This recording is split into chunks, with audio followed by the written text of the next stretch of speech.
The Elder Scrolls Online is finally taking an aggressive approach to fixing the performance issues in Cyrodiil once and for all. It's been an ongoing effort for years at this point, and while in the past it feels like everything they've tried has put the game 2 steps forward and 1 step back, this time it feels different.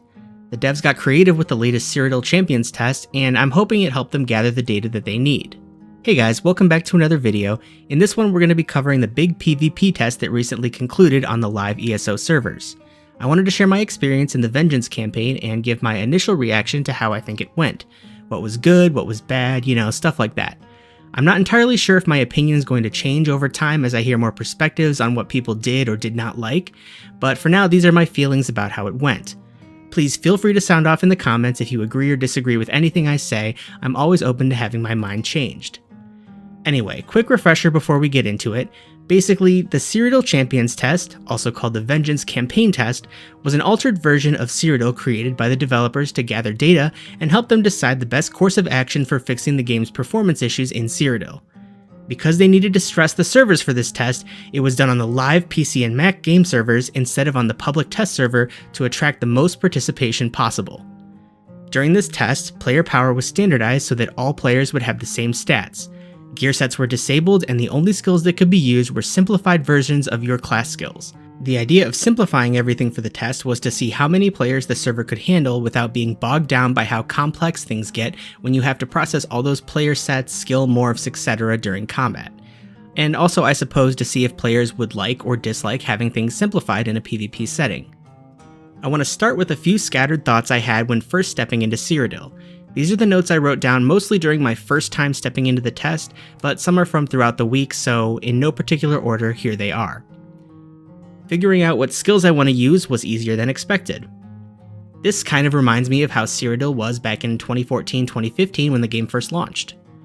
It's cool to see this many people all together attacking and defending. It feels like we're really part of an actual army assaulting or defending the keeps. Everything seems to be moving pretty fast, keeps are being taken and lost. It feels like the whole landscape of the map could change every 20 to 30 minutes. I feel more confident fighting other players. When I die, it feels like I lost a well-fought battle. All that siege equipment taking down the wall and everyone rushing in felt pretty epic. This is turning into a big Zerg on Zerg fest. I didn't notice any issues with lag, my bars swapped when I pressed swapped, my abilities seemed to happen normally when I used them. In other words, the servers seem to be working as intended. Team gameplay feels more important now.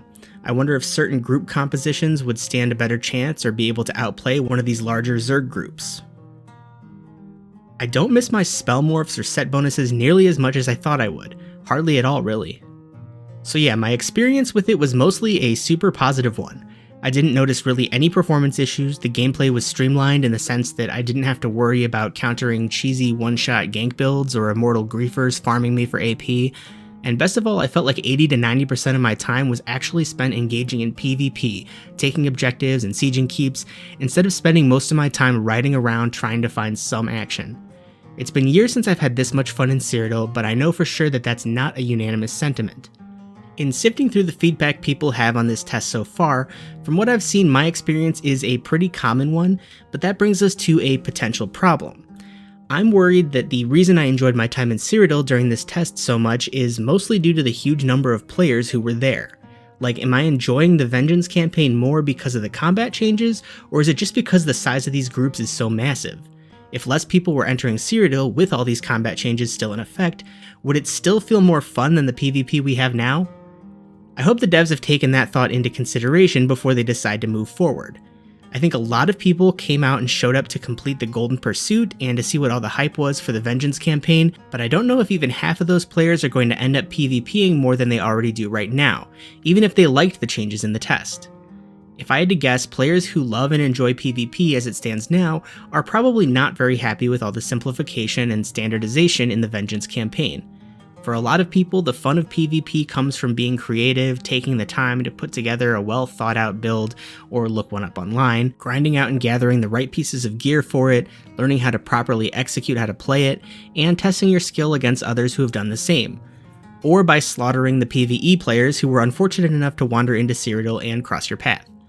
Another thing I'm worried about is that these PvP players' feedback is at risk of being overlooked amongst the sea of non-PvPers who joined the test and actually PvP'd for the first time outside of Whitestrake's Mayhem. It's great that so many non-PvPers have given it a try and, as far as I've seen, seem to like the simplified Vengeance version of Cyrodiil, but a lot of those players just came to play with the shiny new thing while it's shiny and new. A large portion of them are probably not going to become regular PvPers, they'll eventually fall off, and what you'll be left with is the new PvP community, so I hope whatever they end up doing in the long term is still fun for the current PvP enjoyers. That being said, while the Cyrodiil Champions Test may have gone a little too far in simplifying things, I do think that moving in that direction will ultimately be a good thing for PvP because this mode eliminates a lot of variables that make player power super uneven. In my opinion, player versus player content is inherently a competitive activity. There's definitely room for a player who spends all of their time PvPing to earn some kind of advantage, but if that advantage becomes too great, you're going to drive away new or casual players, aka the people you want to convert into PvPers. I think that's why in other styles of player versus player games, you have constant tweaks and updates to try to balance power differences between heroes, for example. If one is totally overpowered, it makes things less fun for everyone who doesn't get to pick that character. I know it's not a one-to-one comparison in an MMO because potentially everyone could go and get that set or create that build, but it's a relatively time-consuming thing to do, and once you collect everything needed to make the build, then you have to start learning the skill it takes to use it properly.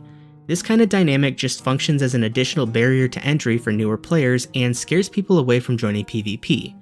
I've seen it happen with friends I've brought into ESO.